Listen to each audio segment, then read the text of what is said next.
Once again, welcome back students to Y Academy channel. The chapter which we are dealing is that metallurgy. We have seen a lot of questions and the concepts based on metallurgy. So we will not waste our time and let's begin our session with today's questions.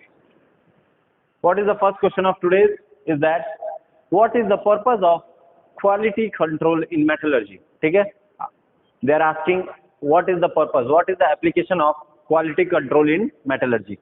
The options are, पहला option आपको क्या कह रहा है? To extract metals from ores. Second option, to refine metals. ठीक है? The third option, to ensure the final product meet standards. Fourth, to create alloys. ठीक है? The option which is going to be the correct option for first question is that to ensure that the final product meet standards. ठीक है? ऐसा क्यों? क्योंकि QA QC एक department होता है, QA QC एक डिपार्टमेंट होता है जो चेक करता है कि सारे स्टैंडर्ड जो भी आपके प्रोडक्ट बने हैं वो स्टैंडर्ड क्वालिटी के है या नहीं. ठीक है? तो पर्पज यही होना चाहिए किसी भी चीज का, क्वालिटी कंट्रोल का क्या होता है? To ensure the final product meet standards. जो भी आपका स्टैंडर्ड सेट किया गया होगा मार्केट में या फिर इंडस्ट्रीज में, उस हिसाब से आपका प्रोडक्ट बनना चाहिए. ठीक है? QA QC क्या होता है? दोनों अलग अलग डिपार्टमेंट है. QA stands for quality assurance,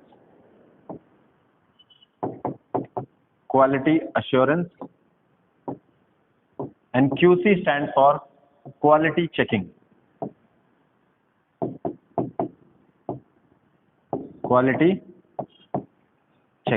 ठीक है? तो क्या होता है? क्वालिटी QC वाले, QC डिपार्टमेंट आपका जो भी प्रोडक्ट इंडस्ट्री में बना रहेगा उसको चेक करेंगे. फिर उसके बाद QA वाले डिपार्टमेंट क्वालिटी अश्योर करेंगे कि उसकी क्वालिटी सही है. देन आपका प्रोडक्ट पास होगा, देन आप मार्केट में इसको अप्लाई कर सकते हैं या फिर यूज कर सकते हैं. ठीक है? So this is the working of like purpose of quality control in metallurgy की to ensure the final product meet standards. Now quickly move on to the next question, question number 32. what is the 32 question? क्या कह रहा है आपको? In metallurgy what is the final step after shaping and forming the metal. ठीक है? आपको पूछ रहा है मेटलर्जी में फाइनल स्टेप क्या होगा after shaping and forming the metal. The options are refining, second option heat treatment, third option application, fourth option roasting. ठीक है? Fourth option roasting. तो इसका करेक्ट आंसर क्या हो जाएगा? जब पूरा मेटल हमारा बन चुका है, शेप में आ चुका है और उसके पूरा फॉर्म भी मेंटेन हो चुकी है, तो उसका एप्लीकेशन क्या होना चाहिए? उसका काम अभी मार्केट में एप्लीकेशन होना चाहिए, उसका मतलब यूज होना चाहिए.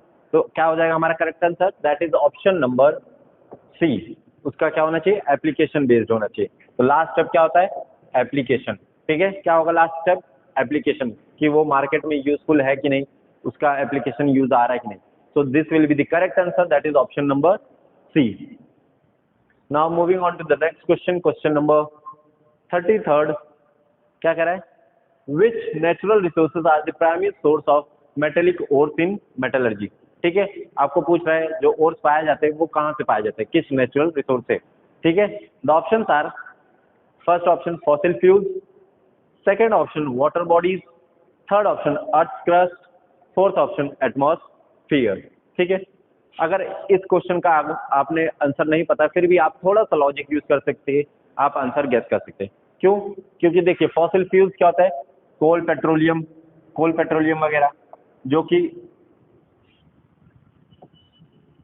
कोल पेट्रोलियम ये सब होते हैं जो कि डेड बॉडीज और डेड प्लांट से पाए जाते हैं. ये थोड़ा नीचे पाए जाएंगे, ये वाला ऑप्शन इनकरेक्ट हो जाएगा.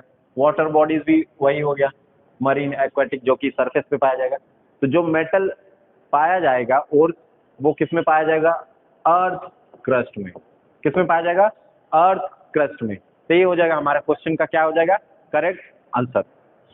Now let's move on to the next question, question number 34.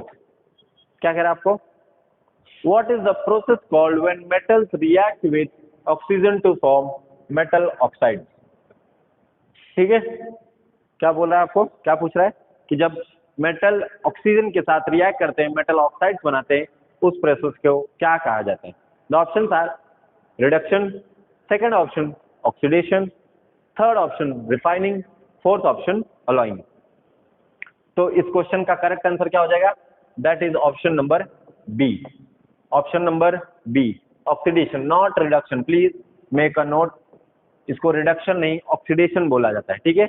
Oxidation क्यों बोला जाएगा, आइए समझते हैं इसको।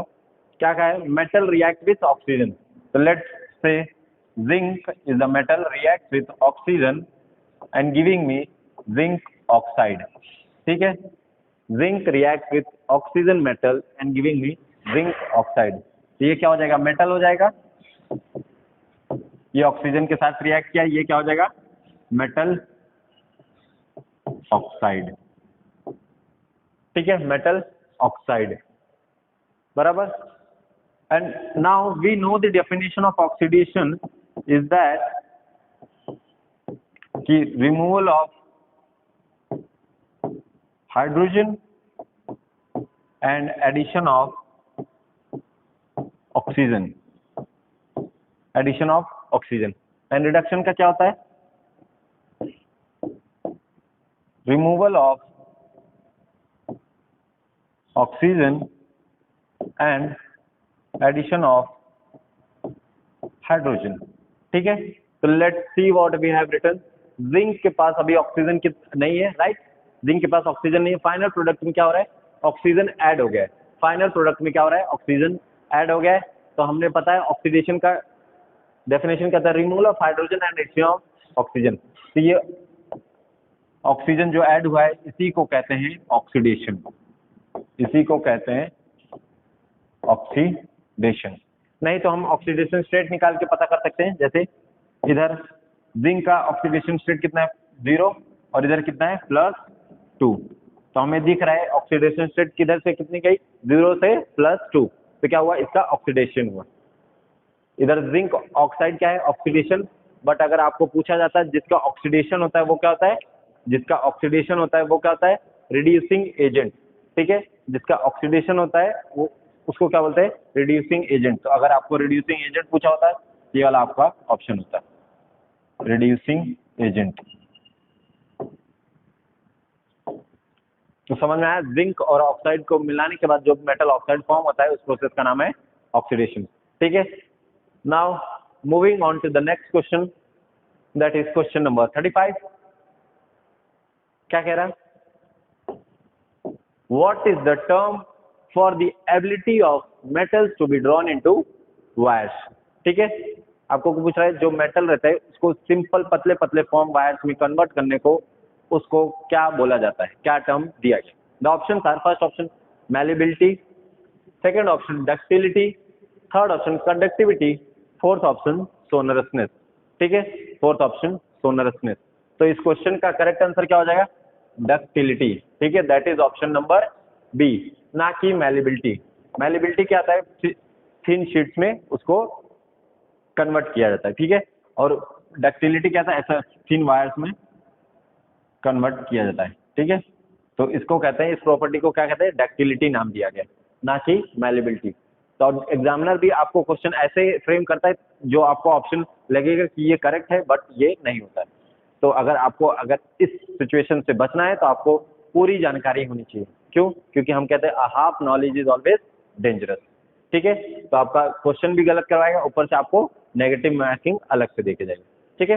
तो इस क्वेश्चन का करेक्ट आंसर क्या हो जाएगा? Ductility. Now move on to the next question, question number 36। क्या कह रहा है? Which of the following is not a common non ferrous metal, ठीक है। आपको क्या पूछ रहा है? इन सभी ऑप्शन में से जो दिया है इन सब में से कौन सा नॉन फेरस मेटल है? आपको नॉट पूछा है, प्लीज ध्यान से देखिए, आपको नॉट पूछा है। द ऑप्शंस आर, पहला option copper, second option iron, third option aluminium, fourth option lead, ठीक है। तो इन सब में से जो नॉन फेरस मेटल वाला एग्जाम्पल है वो है ऑप्शन नंबर डी, ठीक है। क्या है? Option number D. तो इस क्वेश्चन का करेक्ट आंसर क्या हो जाएगा? Option number D. Now move on to the next question, question number 37। क्या कह रहा है आज का? What type of alloy is created when two or more metals are mixed together। ठीक है, आपको पूछ रहा है जब एक या दो या दो से ज्यादा मेटल्स मिक्स किए जाए तो उस अलाय को क्या बोला जाता है। The options are, first option homogeneous alloy, second option composite alloy, third option heterogeneous alloy, fourth option impure alloy. ठीक है, इम्प्योर अलाय। तो अगर आपको थोड़ा सा भी आइडिया होगा कि एक से दो से या दो से ज्यादा कुछ चीज मिक्स करने पे अगर दो फेज या लेयर आ रही है उसको हेट्रोजीनियस मिक्सचर या सॉल्यूशन बोला जाता है। इसी हिसाब से जो हमारा एलॉय भी बनेगा वो कौन सा बनेगा, हेट्रोजीनियस अलाय। क्या बनेगा, हेट्रोजीनियस अलाय। क्यों, क्योंकि दो और दो से ज्यादा मेटल मिक्स करेंगे तो हमारा जो अलॉय बनेगा वो है हेट्रोजीनियस अलॉय। तो इस क्वेश्चन का करेक्ट आंसर क्या हो जाएगा, option number C, that is heterogeneous alloy.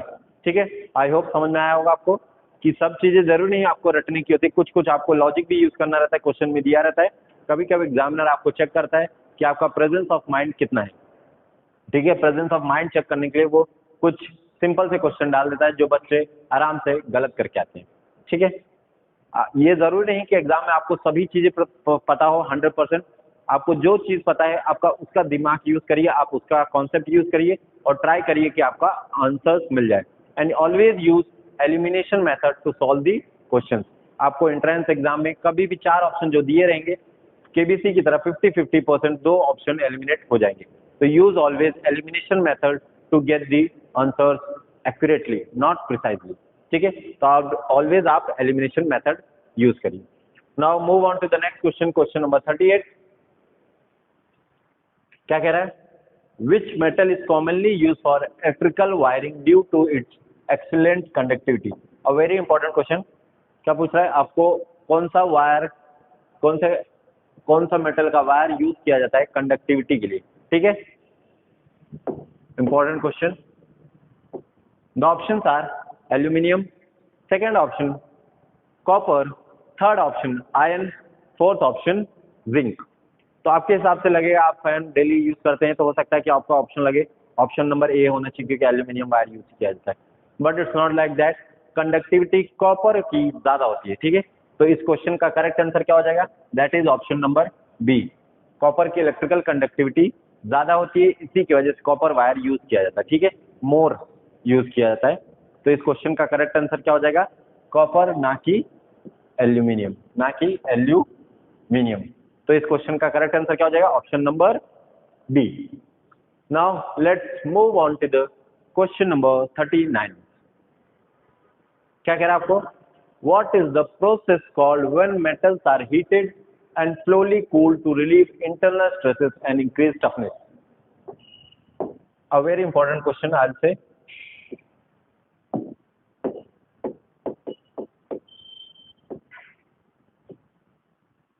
Very important question. क्या बोला आपको, जब मेटल को हीट किया जाता है उसके बाद कूल किया जाता है रखने के लिए to increase its what, toughness and internal stresses, तो उस प्रोसेस को क्या कहते हैं। A very important question, very very important question हाल से।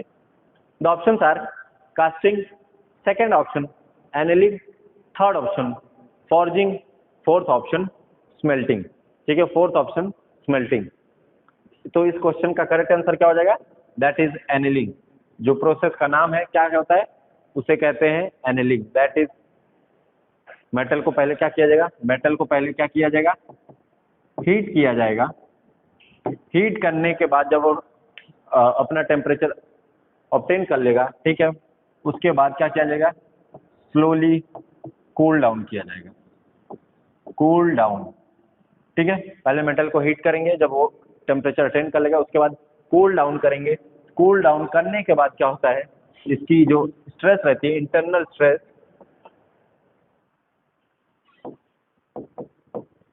एंड टफनेस रहती है मेटल की, वो बढ़ जाती है।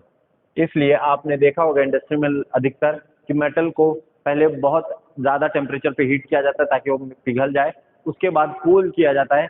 कूल करने के लिए उस प्रॉपर शेप और फॉर्म में डाला जाता है, उसको रख देंगे, मेटल लिक्विड फॉर्म हो गया।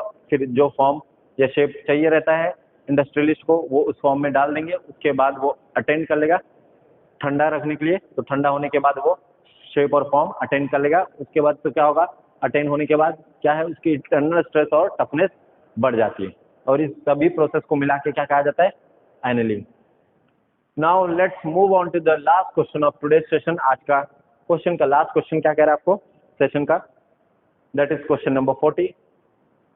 The which property of metals make them suitable for applications in musical instruments? ठीक है, important question।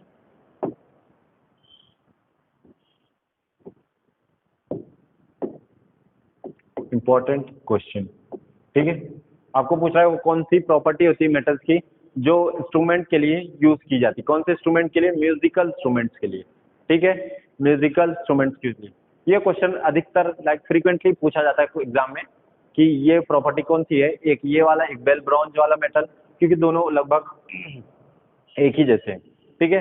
तो आइए देखते हैं इस क्वेश्चन का करेक्ट आंसर क्या होगा। The option are first conductivity, second option sonorousness, third option ductility, fourth option malleability. तो इस क्वेश्चन का करेक्ट आंसर क्या हो जाएगा, जो हो जाएगा आंसर दैट इज सोनरसनेस। जो प्रॉपर्टीज मेटल की म्यूजिकल इंस्ट्रूमेंट बनाने की जाती है उस प्रॉपर्टी का नाम है सोनरसनेस, ठीक है, सोनरसनेस, ठीक है। I hope this session you find interesting. Till then, bye bye, take care, thank you, happy learning.